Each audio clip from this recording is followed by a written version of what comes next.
Bueno, muy bien. Aparato respiratorio. Si ustedes vieron los videos, o si vieron alguna clase mía, yo lo que planteo siempre en las clases de histología, cuando hablamos de cualquier órgano o cualquier tejido, es que histología es completamente razonable. O sea, histología es una materia que es para razonar, no es para memorizar. Todo tiene una explicación. Lo que pasa es que a veces, como sucede con las enfermedades, ¿no?, tienen una explicación, pero a veces la explicación es muy difícil. En histología, la histología del microscopio, la histología básica, la microscópica, tiene toda su explicación. Hay pocas cosas que no se saben. Después viene la histología ya molecular, que está empezando hace unos cuantos años, ya debe tener como tal vez 5 o 7 años de histología molecular, y bueno, en el futuro quedará la histología atómica, ya para cuando ustedes empiecen a estudiar estos temas, ¿no? Ahí no hay muchas cosas que no tienen explicación, pero a nivel general y en el nivel que nosotros esperamos para médicos, todo tiene un porqué en histología. El asunto es que a veces averiguarlo es difícil, lleva mucho trabajo y uno lo repite sin saber. Yo lo que siempre les propongo es que traten de averiguar el porqué de cada cosa, porque cada cosa es como es, porque es mucho más fácil estudiar, mucho más fácil después de acordarse de algo que uno entendió por qué es así. Con respecto a los aparatos, también siempre planteo en las clases lo siguiente, que cada aparato es la solución de un problema. El aparato respiratorio en el humano es la solución de un problema. Lo planteé también en el aparato cardiovascular, en el inmunológico, en fin. Siempre es la solución de un problema. ¿Cuál es el problema que viene a resolver el aparato respiratorio? Bueno, es el problema de la oxigenación de las células. Las células necesitan oxígeno, necesitan eliminar el CO2, que es obvio, todos lo sabemos, necesitan el oxígeno para el metabolismo, y el aparato respiratorio es la solución al problema de darle oxígeno a las células.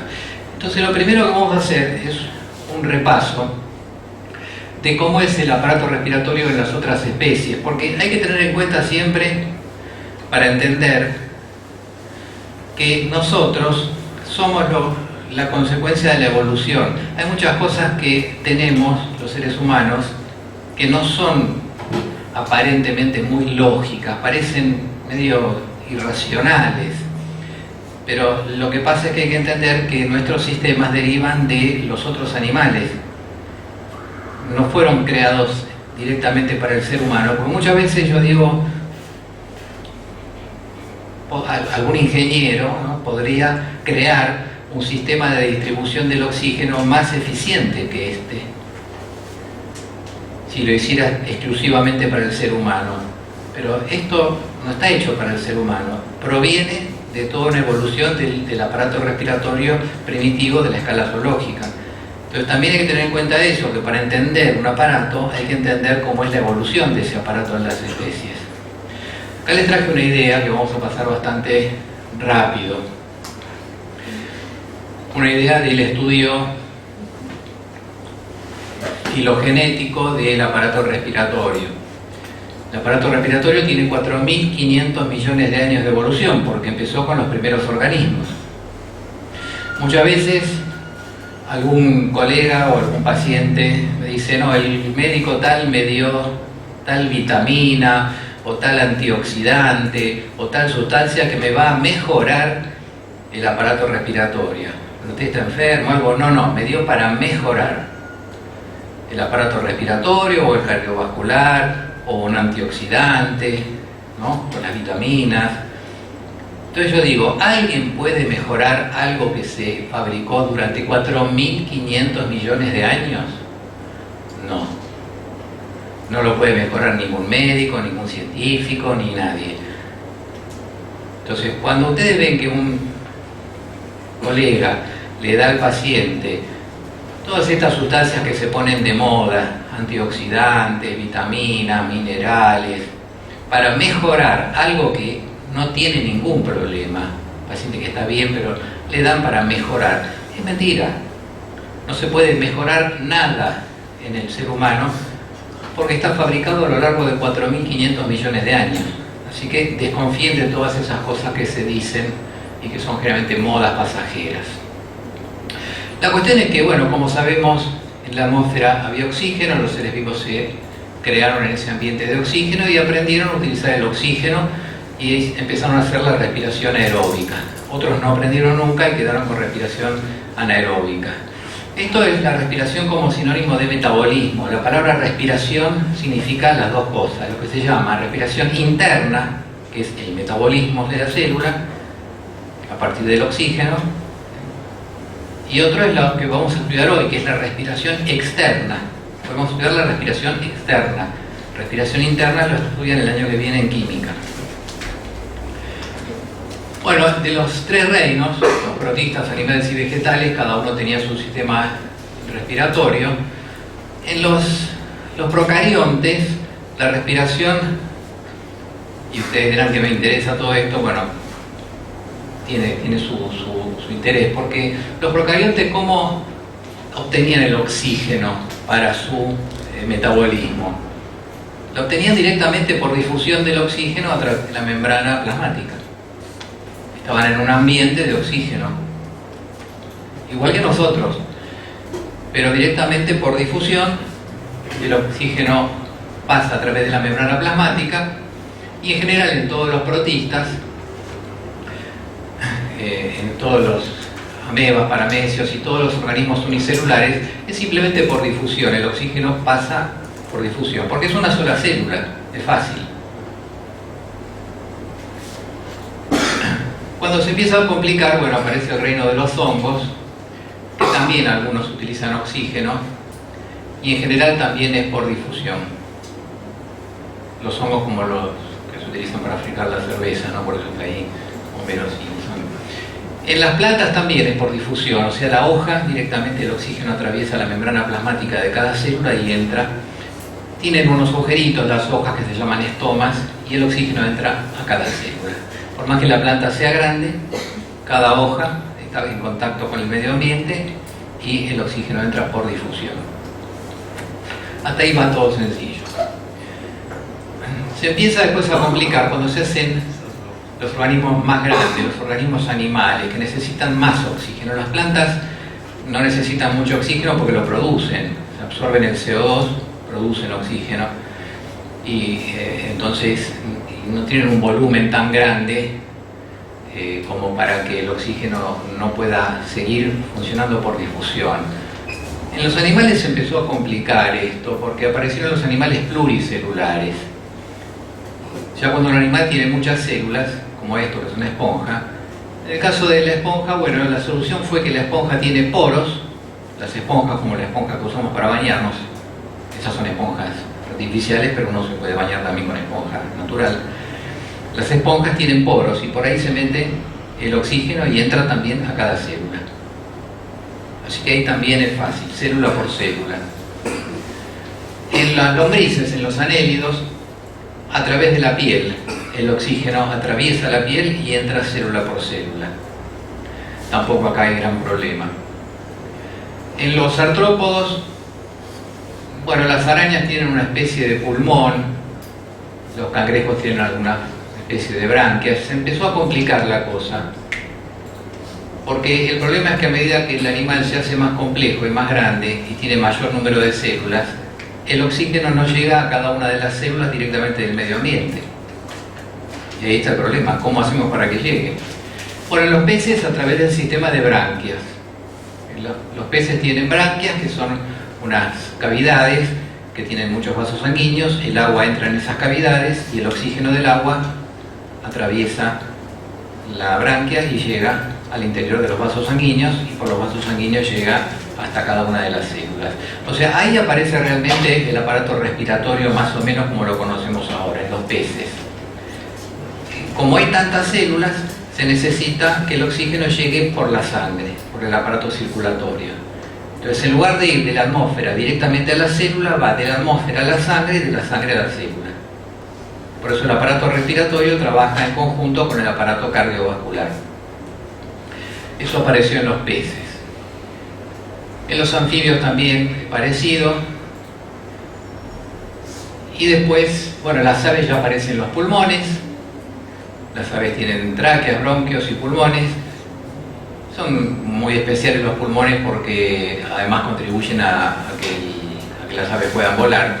Y finalmente los mamíferos. Los mamíferos, el problema es ese, que son tan grandes, tienen tantos millones y millones de células, que no hay posibilidad de un contacto directo entre la célula y el medio ambiente como para que tomen el oxígeno. Así que ahí se mete el aparato respiratorio combinado con el cardiovascular para poder llevar el oxígeno. Básicamente el problema es este. Yo tengo el medio ambiente y el oxígeno tiene que llegar a cada célula. En los unicelulares es fácil, difusión a través de esta membrana. Para que el oxígeno pueda llegar a todas las células de un ser humano, esta membrana de difusión tiene que medir, tiene que ser muy grande, es mucho el oxígeno que requerimos. Si fuera simplemente así, que el oxígeno llega a través de una membrana, esa membrana tiene que medir como una cancha de tenis. La membrana de difusión tiene que medir el tamaño de una cancha de tenis. Realmente es así. La membrana de difusión de oxígeno en cada uno de nosotros mide el tamaño de una cancha de tenis. Y los vasos sanguíneos tienen que estar ahí en contacto con esa membrana. Los vasos sanguíneos, ¿conocen? ¿Alguien es de Guarujá? ¿No? ¿No conocen Guarujá? Lindo Guarujá, tiempo conocen. Bueno, ¿qué tiene que ver esto? Dirán ustedes. Bueno, los vasos sanguíneos que hay en el pulmón, que están en contacto con esa membrana de difusión. La membrana tiene el tamaño de una cancha de tenis. Los vasos sanguíneos, si los ponemos uno a continuación del otro, llegan de Buenos Aires a Guarujá. Son 1700 kilómetros de vasos sanguíneos en el pulmón de cada uno de nosotros. Increíble, ¿no? ¿Cómo logra el organismo, cómo logró la evolución hacer eso? Bueno, a través de dos principios que vamos a mencionar, que son el principio de la miniaturización y el principio de la replicación, que son los principios básicos por los cuales se fue fabricando los animales cada vez más complejos. Miniaturización y repetición o replicación. Cuando se presenta este problema en cualquiera de los aparatos en el ser humano, se resuelve por estos dos principios, son principios de la ingeniería. Si yo necesito algo tan grande que no entra en el espacio que tengo para usar, ¿cómo puedo resolver? Bueno, en lugar de tener, por ejemplo, yo necesito un motor, pero es tan grande que no entra en el lugar en que yo tengo para ponerlo. ¿Cómo resolvió la evolución? Haciendo, en lugar de un motor grande, millones de motores chiquititos en miniatura, y eso sí que entran. Así es como funciona cada uno de los órganos. Cada órgano, sobre todo los órganos macizos, en realidad son millones de unidades que cada una hace lo mismo en pequeña cantidad. La sumatoria de cada una de esas millones de unidades es la que hace la función completa.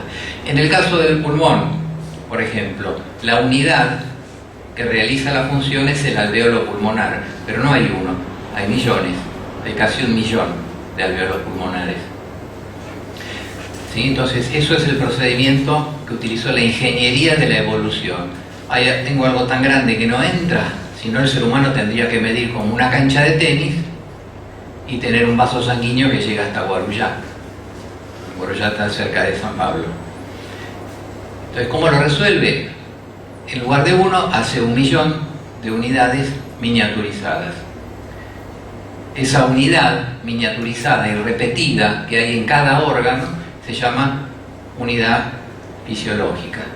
Entonces les vamos a preguntar siempre en los exámenes cuál es la unidad fisiológica, cuál es la unidad funcional de cada órgano, cuál es la unidad funcional del riñón, el nefrón, cuál es la unidad funcional del pulmón, el alvéolo pulmonar, cuál es la unidad funcional del hígado, el lobulillo hepático. Cada órgano tiene una unidad funcional, que es esa miniatura repetida.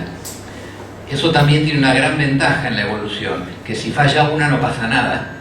Si se me explota un alvéolo a mí en este momento ni me entero, tengo un millón más. Si se me falla un nefrón en el riñón no pasa nada, por uno no pasa nada. De hecho, con los años todo eso va sucediendo, es el desgaste normal de la edad. Unidades funcionales que van fallando, pero tengo un montón más. Hasta que llega un momento en que se hace crítica la cantidad, como le pasa al que fuma. Cada cigarrillo va destruyendo unos cuantos miles de alvéolos, cada cigarrillo. Pero no me entero. Llega un punto crítico en el cual explotó un alvéolo más y ya me falta el aire. Y entonces voy al médico y le digo, doctor, como me dice una paciente, doctor, ¿qué me pasa? Bueno, ¿sabe qué pasa? Tiene EPOC, enfermedad pulmonar obstructiva crónica, enfisema por el cigarrillo. Se fuma hace cuánto, y hace 40 años. Bueno, ahora tiene enfisema, no va a poder respirar bien. Bueno, doctor, entiendo, a partir de ahora dejo de fumar. No, a partir de ahora haga lo que quiera en su vida porque le queda poco ya, porque no puede respirar más. O sea, ahora dése los gustos. ¿Viste? Como cuando viene con el infarto. Comen grasa, presión alta, el estrés, gordo, se infartan. Doctor, voy a cambiar de vida. No, no cambie, siga para adelante porque ya está reventado. O sea, no tiene solución esto. La gente se acuerda de cambiar cuando llegó al punto crítico. Mientras tanto, cada uno de los que va fumando tiene unos cuantos alvéolos menos. Hasta que un día nota falta de aire. Y ahí ya es tarde. Bueno, con respecto al aparato respiratorio, acá tenemos un esquemita general. Tenemos una parte del aparato respiratorio que es el sector de conducción del aire. O sea, una parte que solamente lo que hace es llevar el aire desde el medio ambiente, nariz, faringe, laringe, tráquea, bronquios. Y después adentro del pulmón, los bronquios intrapulmonales y los bronquiolos. Eso lleva el aire hacia el final de la vía donde están los alvéolos pulmonares, estos globitos, estas bolsitas, que son la parte de intercambio gaseoso. El intercambio gaseoso se produce en los alvéolos pulmonares, pero para que llegue el aire ahí, tiene que atravesar toda la vía de conducción. Parte de la vía de conducción es extrapulmonar, fosas nasales, faringe, laringe, tráquea, bronquios extrapulmonares, eso está fuera de los pulmones, y otra parte de la vía de conducción o vía respiratoria es intrapulmonar, está dentro del pulmón, que son los bronquios intrapulmonares y los bronquiolos. Todo eso para ir ramificándose y llegar a cada una de las unidades funcionales que son los alvéolos y llevarle el aire a cada alvéolo. En cada alvéolo el aire va a atravesar esa membrana de intercambio gaseoso y va a llegar el oxígeno a la sangre, y por la sangre va a recorrer esos 1700 kilómetros para llegar a cada una de las células. Entonces tenemos muchas divisiones del aparato respiratorio. Uno es esta, la porción conductora del aparato respiratorio, la vía aérea, y otro, la porción donde se produce el intercambio gaseoso o hematosis. No confundir con hemostasia, que quiere decir coagulación. Hemostasia o hematosis se confunden muchas veces. La vía respiratoria, la porción conductora, muy de moda en este momento, en invierno, se divide a su vez en vía aérea superior e inferior. Vía aérea superior, fosas nasales, cavidad oral, faringe. Y la vía aérea inferior, laringe, tráquea, bronquios y primeros bronquiolos. Es importante porque uno en este momento que hace frío puede tener un resfrío. El resfrío afecta a las vías aéreas superiores fundamentalmente, entonces va a afectar las fosas nasales, vamos a tener mucha mucosidad, mucho moco,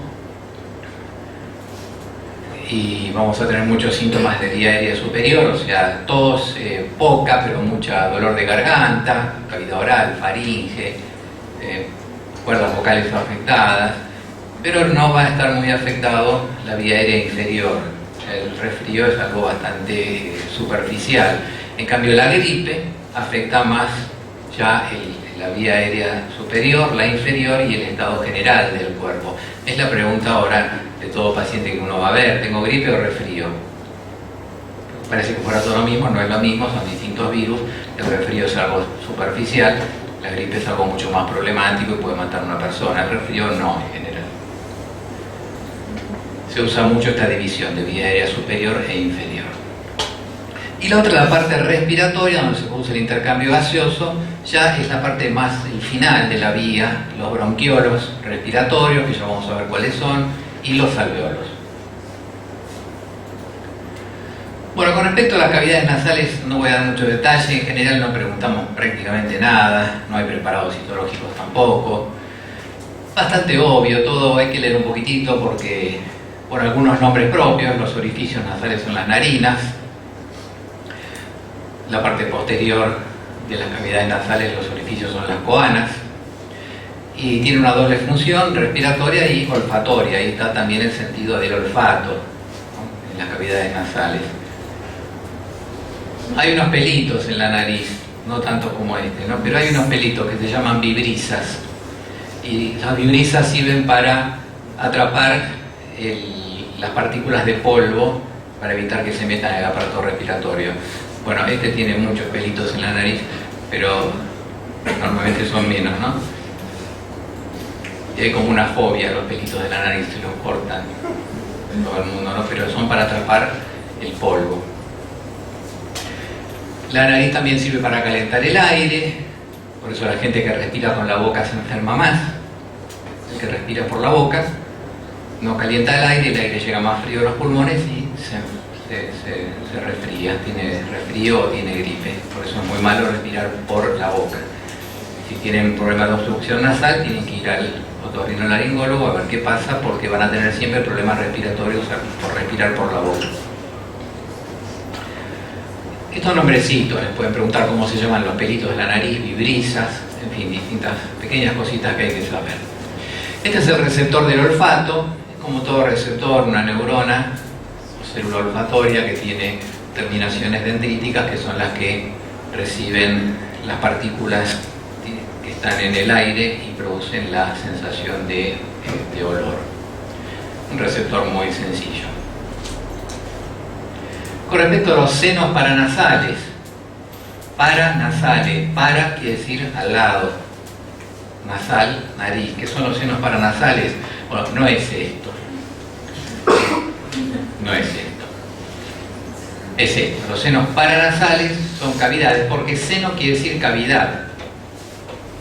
Cavidad. ¿Por qué la palabra seno terminó siendo sinónimo de mama? Es toda una cuestión histórica. Pero en realidad seno quiere decir cavidad. Los senos paranasales son cavidades que están en el hueso maxilar, en el hueso frontal, en el efenoidal, y que también tienen que estar en buenas condiciones. La persona puede tener sinusitis, o sea, una infección, una inflamación en los senos paranasales, y le va a producir dolor cuando uno le presiona los senos. Presionar los senos no es así, es así, no se confundan.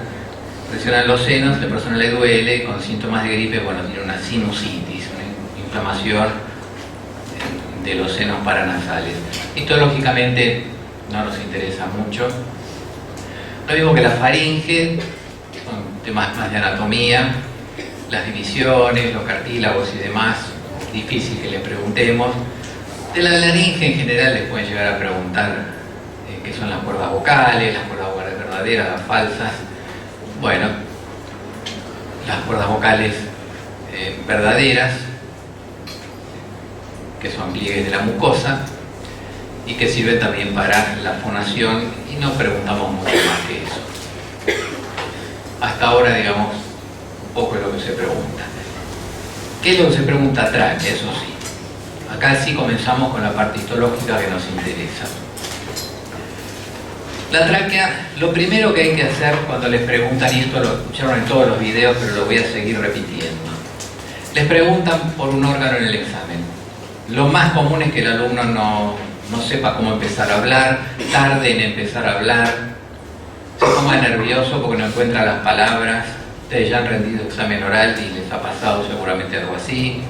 Los nervios, el famoso bloqueo, sabía todo y me bloqueo y no puedo hablar. Bueno, ¿cómo vencer ese bloqueo? Vean la clase de cómo estudiar medicina que está también en el aula virtual, donde trato de contribuir a eso. Pero una forma de vencer el bloqueo es muy sencilla.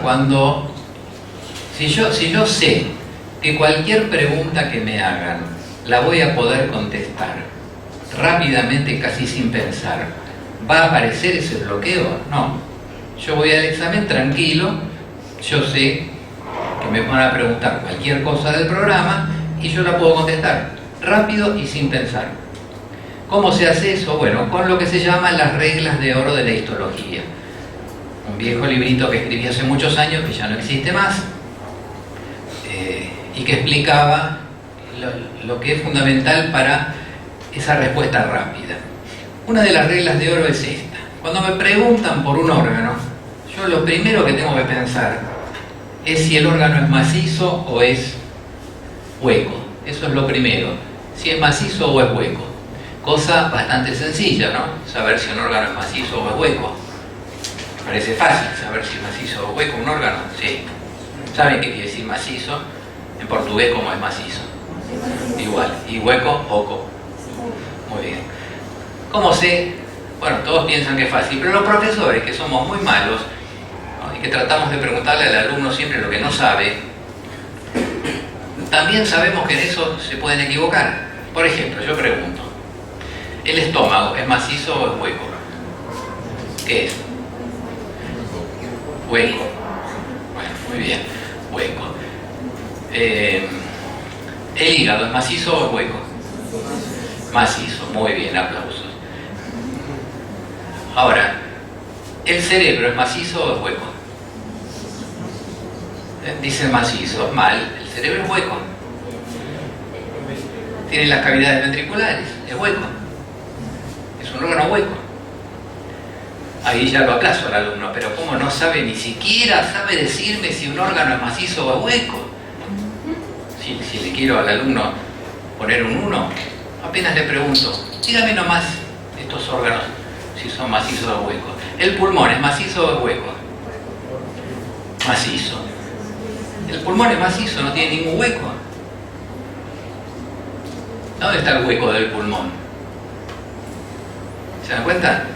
Uno se puede equivocar fácilmente. Lo que pasa es que los profesores malos, si queremos reprobar al alumno, le preguntamos lo que nosotros sabemos que se va a equivocar seguro. Ya lo sabemos de tantos años de preguntas.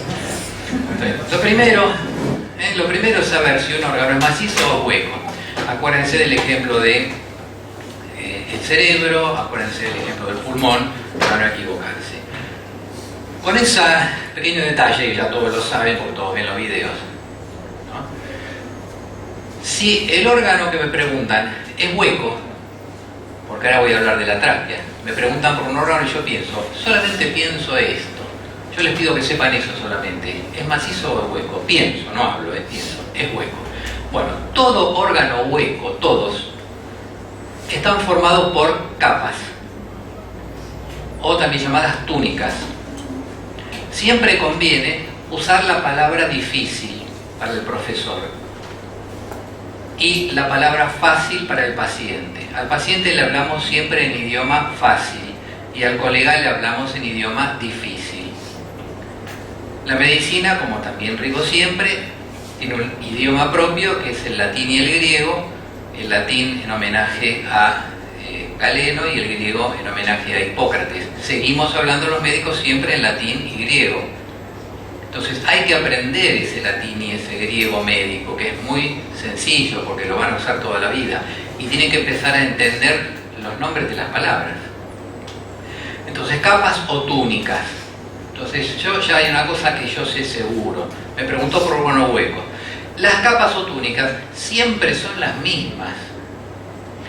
El órgano hueco tiene una mucosa, su mucosa muscular y serosa. La mucosa tiene epitelio, corion, lámina propia y muscular de la mucosa, o en griego muscularis mucosae, queda más lindo. ¿Sirve para algo saberlo en griego? No, pero se usa. Son costumbres de la medicina. Se usa mucho.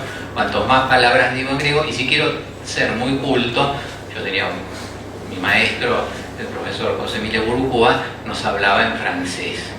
Quedaba muy culto, no entendíamos nada, ¿no? Pero mezclaba palabras en francés. Entonces ya quedaba súper culto. Pero bueno, para quedar como que uno es un buen médico, tiene que hablar muchas palabras en griego y latín. Palabras médicas siempre. Entonces yo no digo muscular de la mucosa, muscularis mucosae. Quedó como que sé más, ¿viste? Entonces, si todo órgano hueco está formado por capas, y las capas siempre son estas, cuando me preguntan un órgano, yo solamente tengo que pensar si es hueco o macizo. Si es hueco, empiezo a hablar inmediatamente, sin pensar, sin mirar para arriba, sin ponerme nervioso. Bueno, el órgano que están preguntando podría ser tráquea, podría ser trompa de falopio, podría ser útero, podría ser lo que quieran, hueco. Está formado por una serie de capas concéntricas, una dentro de la otra, que son la mucosa, su mucosa muscular y serosa. La mucosa formada por el epitelio, el corio, la lámina propia y la muscularis mucosae. Yo ya empecé a hablar. Ya el profesor ve que yo hablo rápido, hablo bien. Ya está el profesor con ganas de decir, bueno, váyase porque tengo muchos alumnos. Ahora, ¿qué pasa? Hay algunas excepciones. Como toda regla, tiene su excepción. Entonces hay que saber esta regla y hay que saber las excepciones, que son pocas. Hoy vamos a ver una, pero son una o dos. Pero son pocas excepciones. Y lo que hay que hacer es saber rellenar esto con los datos más específicos. Si la mucosa está formada por un epitelio, tengo que saber el epitelio de cada órgano. Primera clase de histología tejido epitelial. Entonces me piden que hable ahora de la tráquea. Yo pienso, la tráquea, ¿qué es? Aparato respiratorio. ¿Qué epitelio tiene? Epitelio respiratorio. ¿Cuál era el epitelio respiratorio? Pseudoestratificado, cilíndrico ciliado con célula caliciforme. Entonces lo meto ahí. Le digo, primera capa es la mucosa, tiene un epitelio respiratorio, y le hablo del epitelio respiratorio. El corio de lámina propia siempre es lo mismo, tejido conectivo laxo. La muscularis mucosae o muscular de la mucosa, siempre es lo mismo, músculo liso. Siempre lo mismo. La submucosa siempre es lo mismo, tejido conectivo denso. En todos los órganos, ¿eh? La muscular externa, siempre es lo mismo, músculo liso. Hay una sola excepción, que es el esófago, que tiene el tercio superior con músculo esquelético para la deglución. Y el tercio medio, mitad liso, mitad esquelético, tercio inferior todo liso. Pero es la excepción, la única. Es la única. Entonces es fácil acordarse de esa excepción. Y la serosa adventicia siempre es lo mismo. La adventicia es tejido conectivo y la serosa es el tejido conectivo más un mesotelio o epitelio plano simple. Primera clase de tejido epitelial. Entonces fíjense, me preguntan por un órgano. Yo les pregunto ahora, hábleme de la trompa de falopio. Ustedes dicen, pero si no lo vimos todavía. Ah, no me interesa, quiero que me hable igual. Bueno, perfecto. Pienso, es hueco. Bueno, es un órgano que tiene 4 capas, tiene la mucosa, su mucosa muscular y serosa. La mucosa está formada por un epitelio. No lo sé el epitelio. Me puedo olvidar. Un corio o lámina propia que está formado por tejido conectivo laxo. La muscular de la mucosa está formada por músculo liso. La submucosa es tejido conectivo denso. Luego viene una muscular externa que es músculo liso nuevamente. Y la serosa adventicia, que si es una adventicia es tejido conectivo, y si es una serosa tiene además un mesotelio que es epitelio plano simple. Te hablé de la trompa de falopio que todavía no la explicamos. Lo único que tengo que aprender cuando llegue el momento es qué epitelio tiene. Que es fácil, cilíndrico simple. Que además se deduce también. Porque la trompa de falopio, ¿para qué sirve? Para llevar al óvulo al encuentro con el espermatozoide. ¿Cómo lo llevan? Con las cilias. Las cilias, el único epitelio que tiene cilias es el cilíndrico. Entonces, ¿qué epitelio va a tener? Cilíndrico. Es que es fácil. Lo mismo entonces, cualquier órgano hueco que les pregunten, arrancan con esto y ya empezaron a hablar. Ya vencieron la resistencia, el silencio, el bloqueo, el no sé cómo empezar. Siempre se empieza así. Si el órgano es macizo, hay otra forma de empezar que les explicaré después. Entonces, este esquema hay que tenerlo siempre muy presente para poder completarlo y para poder saber las excepciones. En el caso de la tráquea que estamos viendo ahora, ¿cómo completamos este esquema? Bueno, con el epitelio, que es un epitelio respiratorio, pseudoestratificado, cilíndrico ciliado, con células caliciformes. Hay algunas otras células más que podemos agregar, que están mencionadas acá y que están en los libros. Y otra cosa importante que tiene la tráquea como excepción a este esquema es que la muscular externa es muy chiquitita, solamente está en la parte posterior, y todo el resto, la muscular externa, está reemplazada por cartílago hialino.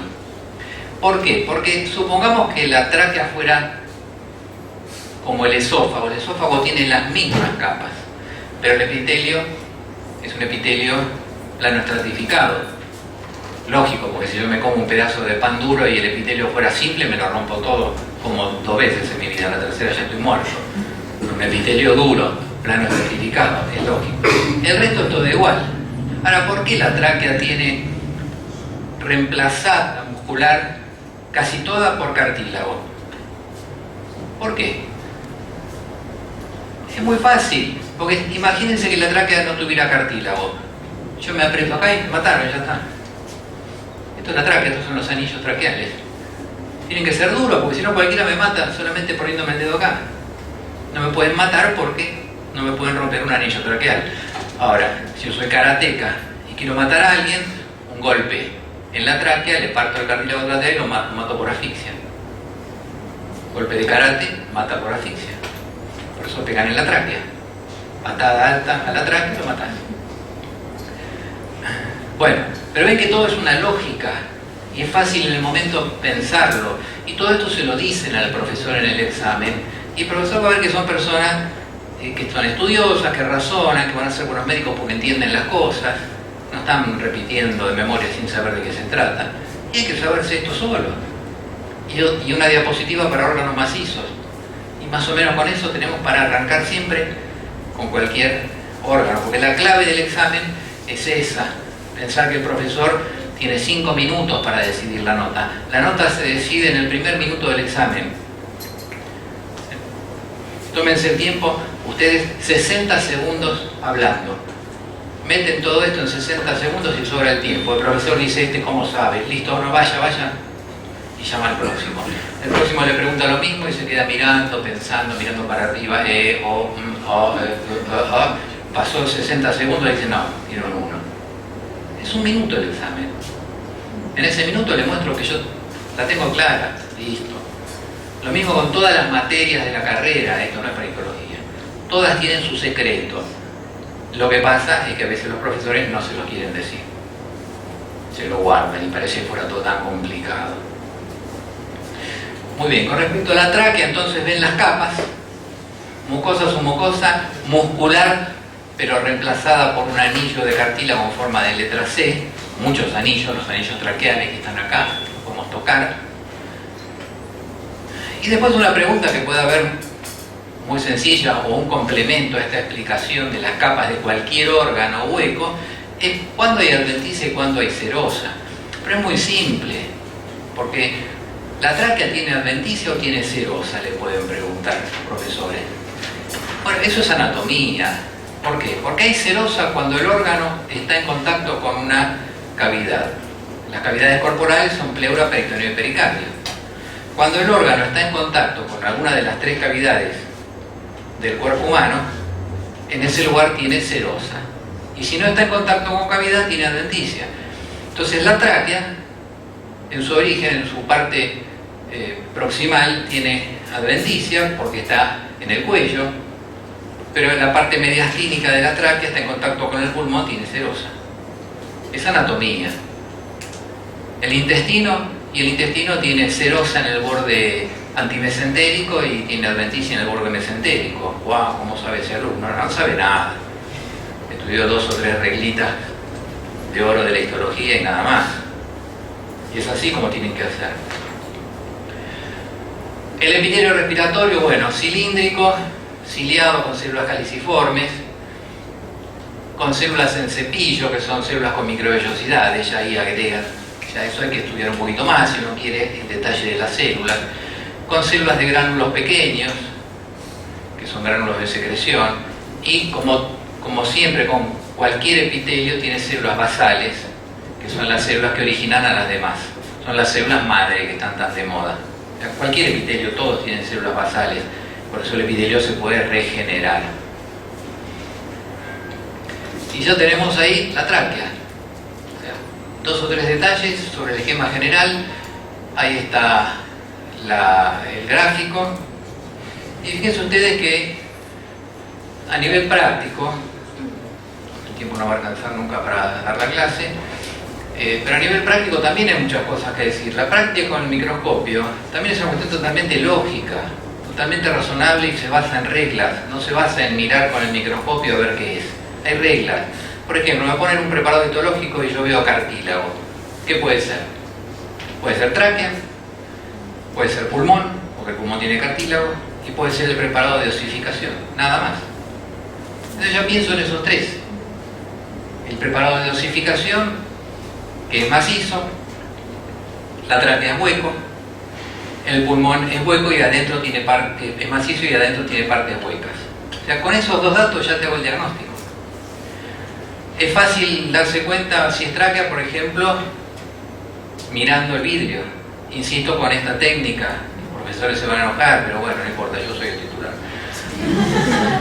Uno mira el preparado y ve la tráquea, le ves el corte transversal de una manguerita y ves el anillo de cartílago, en general azul. Ya sabéis que es tráquea. Pero les van a decir, no mire el preparado. Entonces vuelvo a contar lo que hacíamos nosotros en la facultad. Llevábamos siempre en el bolsillo pañuelito. Agarrábamos el preparado y lo limpiábamos. Lo limpiábamos para mirarlo. No, lo estoy limpiando para... tenía mucho polvo.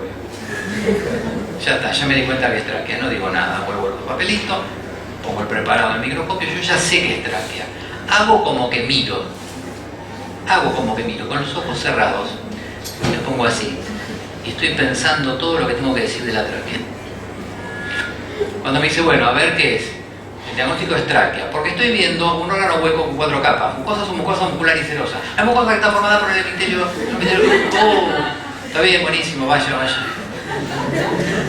Listo. Osificación, miro el preparado, se ve el huesito. Trato de buscar la línea que divide cartílago de hueso y de ahí en adelante le explico todo lo que quiera. Pulmón, se ven los alveolos, a simple vista. Se ve el vidrio con los alveolos. Ya sé que es pulmón. Me puedo equivocar, me puedo confundir con otros órganos alveolares. Glándula mamaria, próstata y glándula lagrimal. Tienen alveolos. Glándula lagrimal no hacemos preparados. La próstata está llena de músculo liso. Y la glándula mamaria, si es de una mujer que está dando leche, tiene la leche adentro de los alveolos. Entonces, si veo adentro de los alveolos, veo líquido, eso no es pulmón, salvo que el paciente tenga un edema agudo de pulmón. Y en ese caso es un preparado patológico, examen impugnado, es patológico el preparado. Esto es fácil, ¿se dan cuenta? Esto es ingenio. No es estudiar mucho. Bueno, ahí está el preparado, ¿ven? Yo lo vi así, ya me di cuenta. Arriba, ¿este órgano qué es? Esófago. Una cuestión lógica. A veces nos pasa de todos los exámenes. Y eso que ve arriba, a ver, yo creo que es el uréter. Esperá, ¿cómo está puesto el paciente? Esperá, ¿cómo está puesto para tener la tráquea y el uréter al lado? Entonces, es una lógica, ¿eh? Bueno, la parte de preparado histológico, el epitelio, en fin, no puedo entrar en detalle porque no alcanzo a explicar nada hoy. El epitelio se ve estratificado, en fin, eso todo en el práctico se lo van a explicar, todo en el práctico. Acá con técnicas especiales.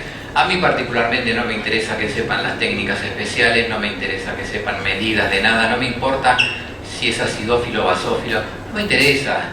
Porque los pacientes no vienen y me dicen, doctor, tengo una tos tremenda. ¿Serán células basófilas o acidófilas? No importa. Al médico no le importa esto. ¿Por qué se lo explicamos? Bueno, son costumbres que hay en la medicina. Es como le digo a los de química, que nos vuelven locos con los átomos. Cuando venga un paciente, mi doctor, me duele el carbono acá. Creo que es una ligadura que se me rompió, una valencia es esto. Debe ser un enlace covalente. Bueno, ahí me pongo a estudiar química. Mientras tanto, la seguiré odiando a la química porque no me importa nada. Pero bueno, en fin, cuesta que se imponga este pensamiento, ¿no? Pero algún día, y hay facultades que es así. Yo enseño acá, enseño en Toronto, en la Universidad de Toronto, y allá logramos un poco que se explique mucho menos de histología, no hace falta tanto. Bueno, la tráquea. Ya está la tráquea. Los bronquios. La tráquea se divide en este ángulo que se llama carina en dos bronquios, bronquios extrapulmonares. Son exactamente iguales que la tráquea. Si le preguntan bronquio extrapulmonar, es igual que la tráquea. Describen todo lo mismo. No hay ni una diferencia. Ahora, cuando el bronquio entra en el pulmón, cambia. Ya es el bronquio intrapulmonar. Ya entramos al preparado de pulmón.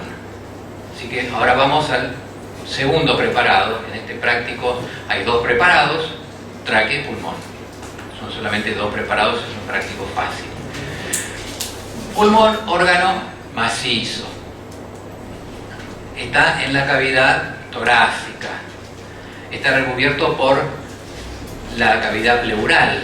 Está metido dentro de la cavidad pleural. O sea que el pulmón, y esta es una excepción a lo que yo les explico siempre, es un órgano macizo. ¿Cómo se explican los órganos macizos? Ahí está. Órganos huecos, era esta la explicación. ¿Sí? Órganos macizos se explican distintos, porque no tienen capas. Los órganos macizos, todos tienen una cápsula. La cápsula siempre es tejido conectivo denso. Siempre es tejido conectivo denso. Hay tres excepciones, o tres cosas especiales para decir. Todos los órganos tienen una cápsula común, solo tejido conectivo denso. Pero hay tres cosas especiales que decir, que las pueden meter en cualquier órgano macizo que les pregunten. Les preguntan, supongamos, por el riñón. Es un órgano macizo, está revestido por una cápsula de tejido conectivo denso. Es una cápsula común, no es como la del vaso, que tiene células musculares, células mioepiteliales para la contracción del vaso. Y ahí se meten a hablar un poco de vaso. Porque el vaso es reservorio de sangre, vio doctor, entonces necesita las células musculares. En cambio, el que usted me está preguntando, no. Bueno, el pulmón tampoco, obviamente no. Y otra cápsula especial es la del hígado, que es una cápsula muy gruesa y tiene nombre propio. Es la única cápsula con nombre propio. Cápsula de Gleason se llama. Los nombres propios hay que saberlos en medicina. Cápsula del hígado está bien dicho, pero cápsula de Gleason queda mejor. Los nombres propios hay que saberlos. Y el pulmón, que no tiene cápsula, porque si tuviera cápsula, ¿cómo se expande el pulmón para respirar? No tiene cápsula. La cápsula es rígida, es dura. Entonces no tiene cápsula. Ahí tenemos las tres excepciones. Entonces lo primero que hay que hablar es de la cápsula. Lo segundo que hay que hablar es si el órgano macizo tiene lóbulos, sí o no. En el caso del pulmón, es un órgano dividido en lóbulos. Lo saben por anatomía, lo saben desde el colegio secundario, lo saben de primer año. Tiene lóbulos. Si tiene lóbulos, a nivel anatómico, o sea, a simple vista, significa que con el microscopio los lóbulos están divididos en lobulillos. O sea, lobulillos quiere decir lóbulo microscópico. Entonces tienen que saber de cada órgano si tiene lóbulos o no tiene lóbulos.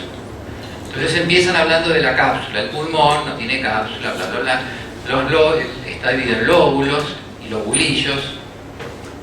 Segundo, hay que saber si está dividido en corteza y médula o no. De cada órgano hay que saber eso. Ustedes, órganos macizos, ya vieron, por ejemplo, el timo tiene corteza y médula, el vaso no tiene corteza y médula, el ganglio linfático tiene corteza y médula, el timo está dividido en lóbulos y lobulillos, el ganglio linfático y el vaso no. En cada uno es un dato muy importante para saber ese. La otra cosa que hay que decir es cuál es la unidad funcional de ese órgano. ¿Cuál es la unidad funcional?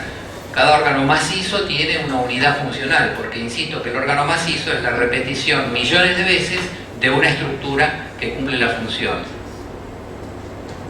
Eso fue un gran cambio en el paradigma de la medicina cuando se descubrió ese proceso, ese sistema de repetición de unidades funcionales. Eso lo descubrieron los microscopistas, eso se ve con el microscopio.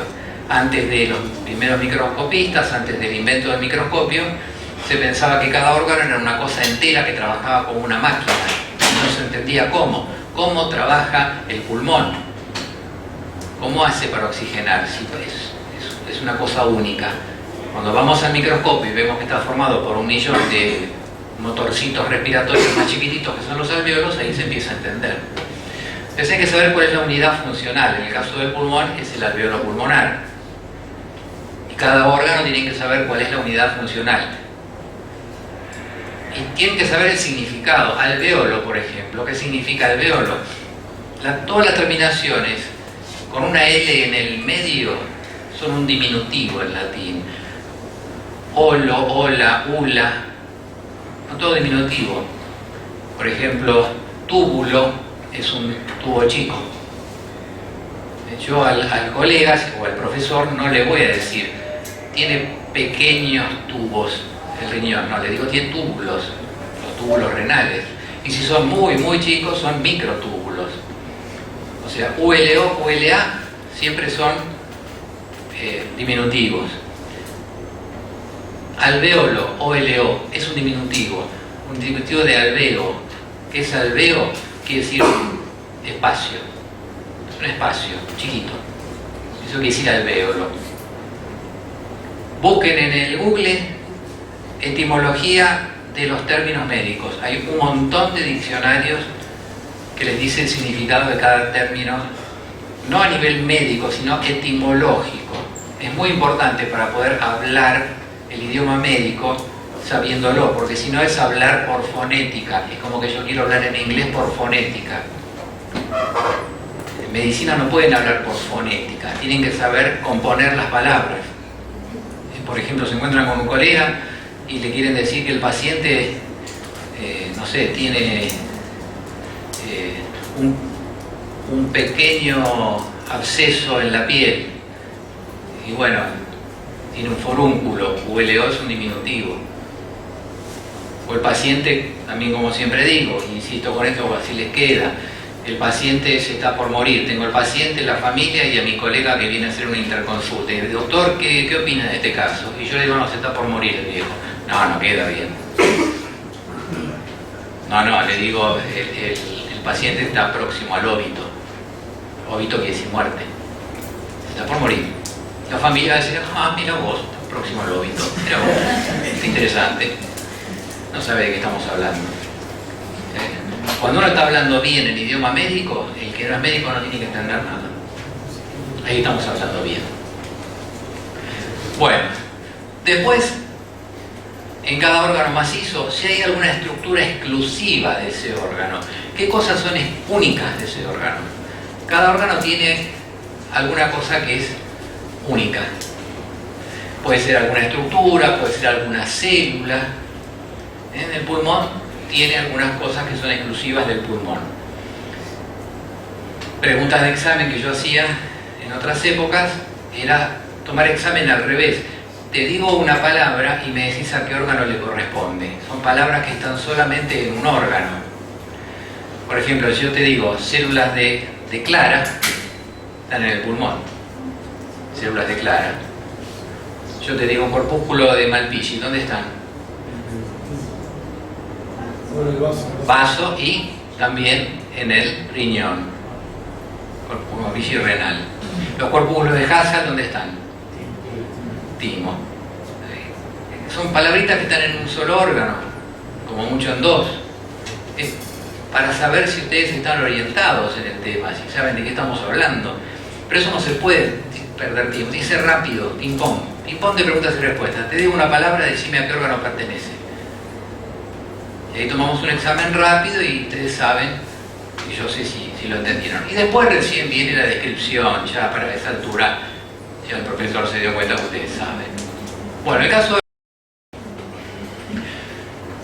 tiene una característica muy importante, que es un órgano con doble circulación sanguínea. El pulmón tiene doble circulación. Solamente tienen doble circulación sanguínea el pulmón y el vaso. Doble circulación, pulmón y vaso. Ahora vamos a entender por qué. ¿Qué significa doble circulación? Bueno, en el caso del pulmón tiene doble circulación arterial, o sea, está irrigado por dos arterias en lugar de una. El pulmón entran al pulmón dos arterias. Acá estamos viendo el mediastino y estamos viendo la arteria pulmonar que entra al pulmón. Esta es la arteria bronquial, o sea, entran dos arterias, la arteria pulmonar que lleva sangre carboxigenada, la arteria bronquial lleva sangre oxigenada y esta es la vena pulmonar que lleva sangre oxigenada. O sea, entran dos arterias distintas. En el hígado entran también dos vasos sanguíneos, una es la arteria hepática y la otra es la vena porta. Es una doble circulación arterial y venosa, no son dos arterias, es una arteria y una vena. Ahora vamos a ver si nos da el tiempo para entender por qué esto es así. Bueno, entonces el pulmón está cubierto por la pleura. La pleura simplemente es un tejido conectivo con mesotelio. Tenemos la pleura visceral, la pleura parietal, bueno, eso es anatomía. Y adentro del pulmón vamos a encontrar las prolongaciones de los bronquios. Los bronquios extrapulmonares o principales, que son iguales a la tráquea, dije, pero cuando se meten en el pulmón, ya los bronquios se hacen intrapulmonares y son distintos de la tráquea, cambian. Recuerden que tenemos preparado de tráquea y preparado de pulmón. Es un dato también muy importante y muy tonto a veces. Sepan qué preparados tenemos. No hay preparado de bronquio. Entonces, les dan un vidrio, no, hagan diagnóstico de bronquio. ¿Qué órgano es? Bronquio. No es preparado de bronquio. El órgano es pulmón. Si les preguntan qué órgano es pulmón. Si les marcan adentro del pulmón un bronquio, les preguntan qué estructura estoy viendo. Estoy viendo, sí, un bronquio intrapulmonar. Entonces, sepan cuáles son los preparados que tenemos y los que no hacemos.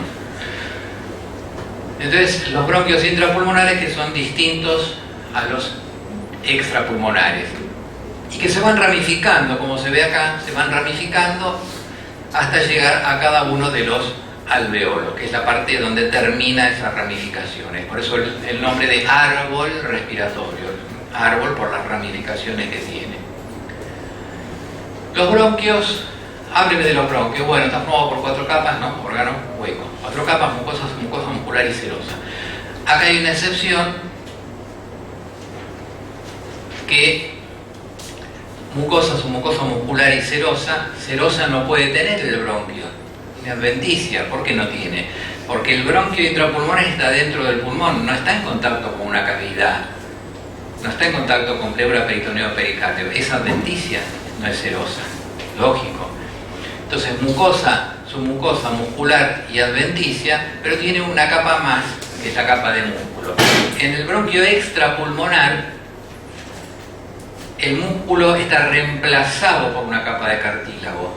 En cambio, en el bronquio intrapulmonar independizan la capa muscular y la cartilaginosa y queda una capa de músculo y una capa de cartílago. Y ese cartílago es discontinuo, son placas de cartílago. No es un anillo como en el bronquio extrapulmonar. Bueno, acá había unos videos que les quería mostrar. Acá tenemos, ven, les ponen este preparado para hacer diagnóstico. Yo ya, por ver esta imagen, podría ya pensar que es pulmón, es fácil darse cuenta, pero yo lo que veo acá fácil es cartílago. Veo fácil, cartílago se distingue fácil, entonces ya pienso, osificación, que esto obviamente no es, la tráquea, que no es porque se ve la semiluna traqueal. Esto ¿Qué me queda? Por descarte, me queda pulmón. Y esto es un bronquio intrapulmonar, porque tiene cartílago en placas. Es por razonamiento que se hace el diagnóstico, ¿se dan cuenta? Es por razonamiento. Si me dejan ver un poquito más, me doy cuenta fácil que son alveolos y esto es pulmón. Dentro del pulmón, entonces, cualquier cosa que yo vea que tiene pedazos de cartílago es un bronquio. No tengo que empezar a mirar con detalle. Tengo que mirar. Preparado de pulmón, me di cuenta cuando lo miré el vidrio, me di cuenta, es fácil, una esponjita, fácil. Lo pongo y me marca el profesor, ¿qué es esto, esta estructura? O me marca, ¿qué epitelio ve acá? Y yo me pongo a mirar, estoy una hora mirando el epitelio. No, razonamiento. Esto es pulmón, estos son placas de cartílago, esto es un bronquio. Los bronquios tienen epitelio pseudoestratificado, cilíndrico, ciliado con células caliciformes. Ni lo miro. Hago como que lo miro y le contesto al profesor. Porque me está preguntando a ver si yo estoy razonando. En realidad no me pregunta el epitelio. Me está preguntando a ver si razono o no razono. Muy bien. Entonces acá el diagnóstico, como ustedes ven, es fácil. Acá también yo podría llegar a confundirme por ahí, pensar que esto es la tráquea. ¿Pero qué tráquea está metida en el medio de un montón de alveolos? No, esto es bronquio intrapulmonar. Estoy viendo un pedazo de cartílago grande ahí. Y a partir de ahí explico todas las capas que quiera el profesor de memoria, sin verlas se las explico. El práctico de histología es al revés de lo que ustedes hacen. Ustedes lo que hacen es mirar para decir qué es lo que están viendo. Y es al revés. Hay que saber lo que es para mirar. Entonces yo miro y sé que esto es un bronquio intrapulmonar por el detalle que les dije recién. Y ahí voy y lo miro y le explico al profesor todo lo que quiera. ¿Sí? Busco el epitelio, se lo marco y le digo qué epitelio es. Busco la capa de músculo, acá es músculo liso, ahí se ve el músculo. Busco la capa de músculo y se lo digo. Busco la serosa. ¿Dónde está la serosa? No sé, miro después del cartílago, ahí debe estar la serosa, la adventicia, perdón, adventicia. Después del cartílago tiene, ahí le marco. Ahí está la adventicia, doctor, que me lo venga a discutir. No se puede discutir, está después del cartílago. Muy bien. Bueno, hay mil cosas más para decir. Van al libro y las miran. También quiero que a ustedes les quede claro que la función del profesor no es explicar todo lo que existe sobre un tema, tendríamos que estar todo el año con aparato respiratorio. Es esto, es darles los tips, darles los consejos, darles los truquitos como para estudiar la materia. Si no, cualquiera que sabe leer, te lee un PowerPoint y es profesor. El tema es lo que no está en el libro, lo que yo les estoy explicando no está en los libros. Estos trucos no están en los libros. En el libro pues lean más células, ponen todas las células que quieran poner. Pasamos a los bronquiolos. Terminación OLO, que son bronquios chicos. Se llaman bronquiolos.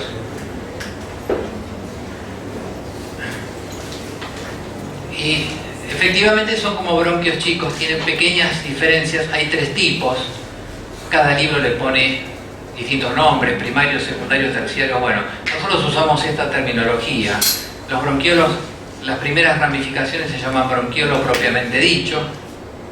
Las ramificaciones más chicas se llaman bronquiolo liso o terminal, que no es donde termina la vía respiratoria, está mal puesto el nombre. Yo prefiero el nombre de bronquiolo liso, porque está para confundirse, pero bueno, quedó así. Y después la última ramificación, más chiquitita de todas, son los bronquiolos respiratorios. ¿Por qué respiratorios? Porque acá empieza la hematosis. Antes de ahí no hay hematosis, es solamente conducción del aire. El bronquiolo propiamente dicho, las mismas capas de cualquier órgano hueco. Lo único, acuérdense que el músculo se llama músculo de Reis-Eysen. Es importante porque si se te contrae el músculo de Reis-Eysen, ¿qué tenés? Un ataque de asma. Músculo de Reis-Eysen. Después las capas, todo lo mismo, el epitelio respiratorio, todo igual. Lo único que también es importante es que no tienen cartílago los bronquiolos. cartílago llega hasta los bronquios. Ahí ya desaparece el cartílago, ya no hace falta proteger a ese tubo porque está muy adentro del pulmón, ya no se va a comprimir, ¿no? Ya no se va a comprimir, entonces ahí desaparece el cartílago. Y el músculo que se llama, como decía, músculo de Reis 6. Es un músculo fuerte. En los preparados casi siempre está contraído y eso hace que en los preparados se vea en forma irregular la luz. Claro, luz estrellada. Entonces vemos preparado de pulmón, que me di cuenta cuando lo miré, o me di cuenta cuando vi alvéolos. Veo cartílago, ¿qué es? Bronquio. Veo que no tiene cartílago, ¿qué es? Bronquiolo. Le veo la luz estrellada, bronquiolo propiamente dicho. Le veo la luz lisa, es bronquiolo liso terminal. Le veo la luz interrumpida por alvéolos, es bronquiolo respiratorio, ya está haciendo hematosis. Y ya está. Ya tengo todos los diagnósticos. Bueno, ahí están entonces los bronquiolos. El liso terminal, bueno, tiene esas células características, las células de Clara, que no son claras, sino que fueron descubiertos por el doctor Max Clara, que hoy preguntaba de dónde es el doctor Max Clara. Yo pensé que era holandés, pero acá me dicen que me dijiste que es austríaco, tirolés, austríaco. Bueno, yo pensé que era holandés. El doctor Max Clara, por eso las células de Clara. A veces le preguntamos al alumno si son células claras. Y van al microscopio y tratan de buscar, encuentran una célula caliciforme y dicen, esta es una célula clara. No, son las células de Clara, de Max Clara, el que la descubrió. Siempre se le pone el nombre del que la descubrió, es una costumbre médica. Yo estoy tratando hace 45 años de descubrir una célula para ponerle cremechuquisito, pero no encuentro. Claro, está bueno, ¿no, hombre? Está bueno. Claro. Pero no logro descubrir nada. Bueno, acá hay un bronquiolo liso, ¿ven? Pulmón, alvéolos pulmonares, no tiene cartílago, bronquiolo. No se ve en forma estrellada, un bronquiolo liso. Fácil. Y después el bronquiolo respiratorio, que ya es la última parte, donde ya prácticamente ya la pared se va cortando por los alvéolos. Esto ya es un bronquiolo respiratorio, este sector. Es casi imposible decir cuándo es bronquiolo respiratorio, cuándo es alvéolo, casi imposible. Y estos son todos los alvéolos. Ahí están los alvéolos. También le ponen esto y a ver, hágame el diagnóstico de qué estructura es y qué órgano es. Y bueno, es fácil, veo los alvéolos, insisto, con esta imagen así de alvéolos, si tuviera adentro todo lleno de líquido como esto, no puede ser pulmón, tendría que ser, si es un pulmón es patológico, es un paciente con edema pulmonar, puede ser próstata o glándula mamaria del periodo de la lactancia.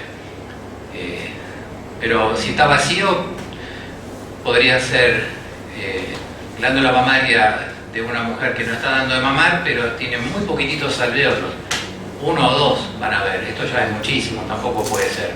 Y la próstata es una masa de músculo liso con alvéolos. Esto evidentemente es pulmón con esos alvéolos. Dentro del pulmón veo una estructura que no tiene cartílago, es bronquiolo, la luz es lisa, bronquiolo liso. Y ya tengo el diagnóstico. Bueno, acá todos los alvéolos. Van a encontrarse con muchos vasos sanguíneos también, fácil distinguirlos porque los vasos sanguíneos adentro tienen sangre. Y además las capas de los vasos sanguíneos las reconocen ustedes. Son órganos huecos, por lo tanto tienen las 4 capas, con la excepción de que los vasos sanguíneos tienen 3.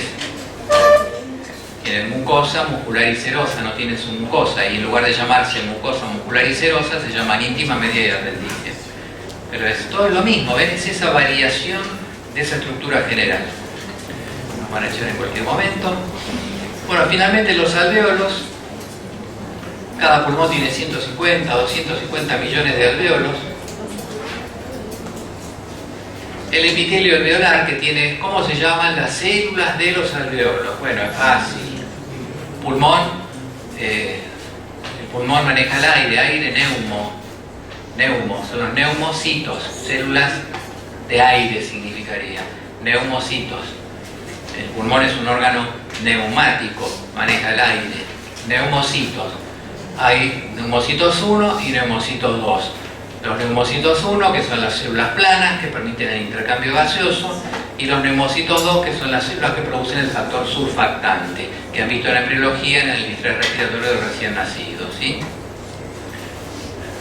Acá está con gran aumento, estas son las células, los neumocitos 2, con los cuerpos que producen el factor surfactante, los cuerpos multilaminares, que es la dipalmitoilfosfatidilcolina, el factor surfactante, y que permite que los mosquitos se paren en el agua, la tensión superficial. El factor surfactante, si no existe, el agua forma una capa muy resistente y el bebé no puede respirar y nosotros tampoco podríamos respirar. Sería el estrés respiratorio del adulto, pero el recién nacido no tiene fuerza para respirar porque no puede vencer ni siquiera la fuerza que mantiene un mosquito arriba de la capa de agua. Por eso necesita el factor surfactante. Si acá le ponemos una gotita de factor surfactante, el mosquito se hunde. El factor surfactante elimina la tensión superficial. Bueno, más videos. También están los neumocitos 3, que son los macrófagos alveolares, células que fagocitan el polvo, que vamos incorporando a los pulmones, polvo de ambiente, polvo del cigarrillo, que es fundamental. Todo tipo de cigarrillos, tabaco, marihuana, los dos contaminan por igual, los dos producen cáncer de pulmón por igual, es todo exactamente igual. Esa aureola de buenita que tiene el cigarrillo de marihuana es falsa médicamente, produce la misma patología porque el contaminante, el cancerígeno no es la nicotina, sino que es el alquitrán. Y el cigarrillo de marihuana también tiene alquitrán y tiene contaminante, no es la nicotina. La nicotina es el adictivo, en la marihuana es el tetrahidrocannabinol, el factor adictivo, pero el cancerígeno no es el cannabinol, sino que son los demás elementos que tiene la hoja. Bueno, y finalmente entonces llegamos a la unidad, los alvéolos. Los alvéolos están en contacto con los capilares sanguíneos, con esa red, dije, de 1900 kilómetros de capilares sanguíneos, para que se produzca intercambio gaseoso entre el alvéolo y el interior del vaso sanguíneo. Como lo vemos acá, el aire, dígame las capas que atraviesa el oxígeno en la barrera de la hematosis. Me mató, no, es fácil.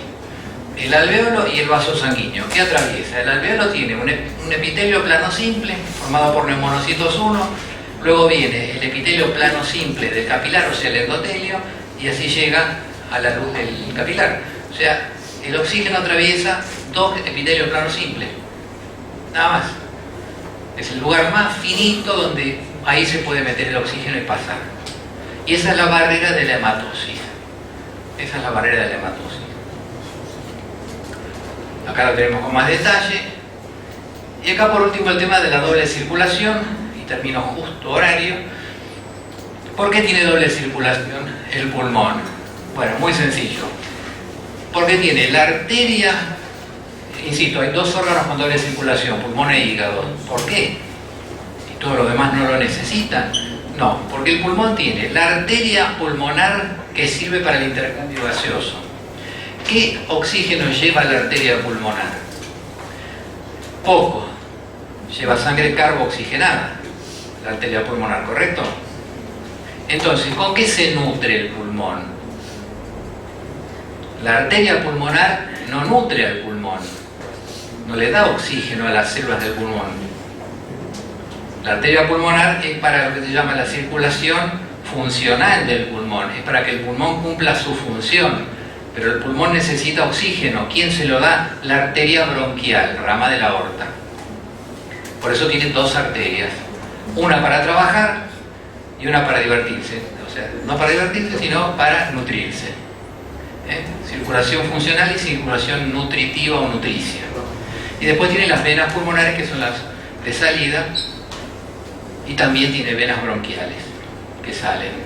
Pero es uno de los dos órganos al cual le entra sangre por dos caños diferentes. El otro es el hígado.